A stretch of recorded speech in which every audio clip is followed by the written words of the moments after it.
بسم اللہ الرحمن الرحیم۔ السلام علیکم ورحمۃ اللہ وبرکاتہ۔ علم و حکمت میں خوش آمدید۔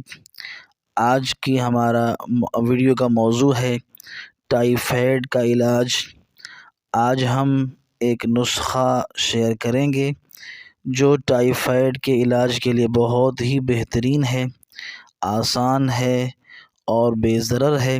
اس کو بنائیں، استعمال کریں، اوروں کو بتائیں، ثواب حاصل کریں۔ اس کے اجزاء میں انشاءاللہ اسکرین پر بھی بھیج دوں گا، لگا دوں گا۔ نمبر 1 زہر مہرہ خطائی، یہ 10 گرام۔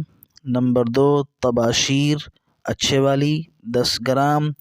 نمبر 3 ست گلو آپ جانتے ہیں ایک پودا ہے اور بخار کے لیے کام آتا ہے، اس کا ست مل جاتا ہے بازار سے، 10 گرام۔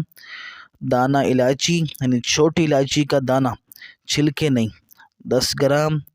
اور مغز تخم کرنجوا 10 گرام۔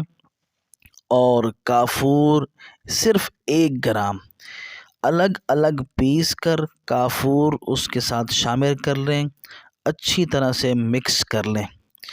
طریقہ استعمال کا یہ ہے کہ صبح اور شام 2 مرتبہ 1 چٹکی کھانے کے بعد پانی کے ساتھ استعمال کریں اور کھانے کے تھوڑی دیر بعد استعمال کریں۔